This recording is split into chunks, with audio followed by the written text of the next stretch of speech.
wind had been cruel that winter, carrying with it the kind of cold that sank deep into the bones. The snow was no longer white, but gray with dust and sorrow. On the edge of the plains, a woman named Clara Bennett walked with two children at her side. The boy, no more than 8, the girl, maybe 6. Their faces were pale, their clothes torn, and the world around them silent except for the soft crunch of their footsteps on the frozen dirt. Clara had not eaten in 5 days. She had stretched what little she had to feed her children, and now even that mercy had run dry. Her husband had died last spring in the mines when the shaft collapsed. She had buried him with her bare hands because no one in town would help her. They said the Bennett brought bad luck, so she left with her children walking west with nothing but faith that somewhere someone would remember kindness. By the 5th day, the sun was falling behind the hills, bleeding red light across the prairie, when she saw smoke curling up in the distance. A ranch may be a place of life. She told her children to keep walking, to stay strong, even as her knees trembled. The wind stung her cheeks, and by the time she reached the wooden porch, her breath came in broken gasps. She knocked once, then again. The door opened to a tall man with weathered hands and gray in his beard. His name was Samuel Hart. The years had carved lines of loss around his eyes. He had lived alone since the war and the death of his wife. Silence had become his only company. When he saw Clara and the children on his porch, something deep inside him stirred a memory of compassion. He thought he had buried long ago. Clara could barely find her voice. She whispered, "We haven't eaten in 5 days." Samuel looked at her for a long moment without a word. He turned, walked inside, and came back with half a loaf of bread and a jar of honey. He broke the bread, handed it to her, and watched as she divided it into 3 pieces, smaller than his palm. The children ate quietly, tears mixing with crumbs. Samuel stood there with his arms crossed, but his heart aching at the sight. When the boy finished, he thanked the rancher in a small, trembling voice. Samuel nodded, then said softly, "You can stay the night if you need. There's room in the barn." Clara hesitated, her pride fighting her hunger, but exhaustion won. She whispered, "Thank you," and followed him inside. That night the wind howled outside, but inside the barn the fire Samuel built glowed warm. The children fell asleep quickly. Clara sat near the fire, staring into the flames. She thought of her husband, of the home they had lost, of the kindness of this stranger. Samuel watched her from the doorway. He saw the way the firelight touched her face, the strength hidden beneath her tired eyes. As he turned to leave, she said quietly, "Why did you help us?" Samuel paused for a moment. "Because I know what it's like to be left behind," he said. Then he walked out into the cold moonlight. Clara lay awake long after that, listening to the distant sound of his boots on the frozen ground. There was something in his voice, something broken yet gentle. For the first time in months, she felt a spark of safety. Not hope, just warmth, small and fragile like a flame in winter. Morning came pale and blue. Clara woke to the smell of coffee. Samuel was already outside splitting wood, his breath rising in clouds. She thanked him again, but he only nodded. She didn't know it then, but that single act of kindness would change both their lives forever. The days after that morning began to stretch longer and softer. The snow melted into muddy paths, and the air smelled faintly of earth and grass. Clara stayed on at the ranch, helping with chores, feeding the animals, and cooking simple meals. Samuel did not ask her to leave, and she did not ask to stay. Something unspoken passed between them, a quiet understanding born out of shared loneliness. The children began to laugh again, their voices echoing through the empty barn like birds returning after a long winter.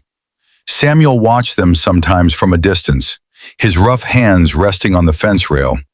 The sight stirred something old and tender inside him, something he thought had died long ago.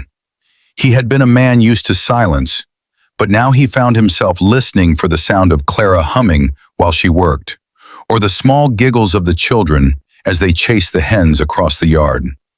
At night, Clara would read to the children by the fire, her voice soft and steady. The flickering light would paint her face in golden shadow. Samuel often sat nearby, pretending to mend his tools, but really listening to her words. Each night felt a little warmer, a little more alive. The loneliness that had filled the house for years began to fade, replaced by the gentle rhythm of family. One evening, a storm rolled in. The sky turned black and thunder cracked over the plains. The rain came hard, and the wind howled through the cracks in the walls. The children huddled close to their mother. Samuel threw more wood into the fire and sat across from her. The flames danced between them, lighting their faces. She looked at him and said, "You could have turned us away. Most men would have." Samuel stared into the fire for a long moment, then said, "Maybe I needed saving as much as you did." For a while, neither spoke. The storm raged outside, but inside the room, there was only the sound of their hearts beating and the fire breathing warmth into the night. When the thunder softened, she whispered, "I still dream about him, my husband. I see his face and I can't let go." Samuel's voice was low. "I still talk to mine," he said. "Sometimes I think she still answers." They shared a look that held everything: grief, hope, forgiveness, the kind of silence that speaks louder than words. As spring came, the land changed. The ranch began to wake up again with new grass and sunlight. The children helped Samuel fix the fences. Clara planted a small garden by the porch. The laughter returned, not as strangers now, but as something that belonged. The locals in town began to whisper that the widow from the east had found shelter at the Hart Ranch. Some said it was charity, others said it was fate, but peace never lasts long. A man from the bank rode out one morning, carrying papers and bad news. Samuel owed money more than he could pay.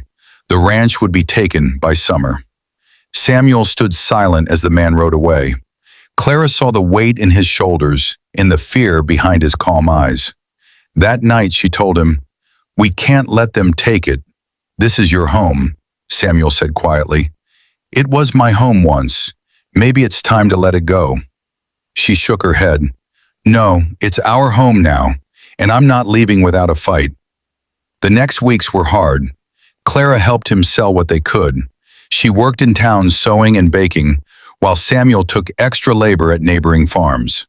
They fought the odds together, side by side, and through the struggle, their bond grew stronger. The people who once turned her away now saw the fire in her eyes, the way she carried herself beside him, proud, not broken. One afternoon, Samuel came back from town, his face quiet, but his eyes soft. He set a small sack of coins on the table, enough to pay the debt. The ranch was safe. Clara stared at the money, then at him, and felt tears she couldn't hold back. She asked, "How did you do it?" Samuel smiled a tired kind of smile. "Sold my horse," he said. "It was time." Clara reached across the table and took his hand, her fingers trembling. "You didn't have to," he said. "I know." Weeks later, the sky was clear and blue. The children ran through the tall grass, chasing butterflies. Clara stood on the porch, wiping her hands on her apron, when Samuel came out, holding something small in his rough hands. It was a loaf of bread, still warm from the oven. He handed it to her quietly. She looked at him confused, and he said, "You'll never go hungry again, Mrs. Hart." The world seemed to still for a moment.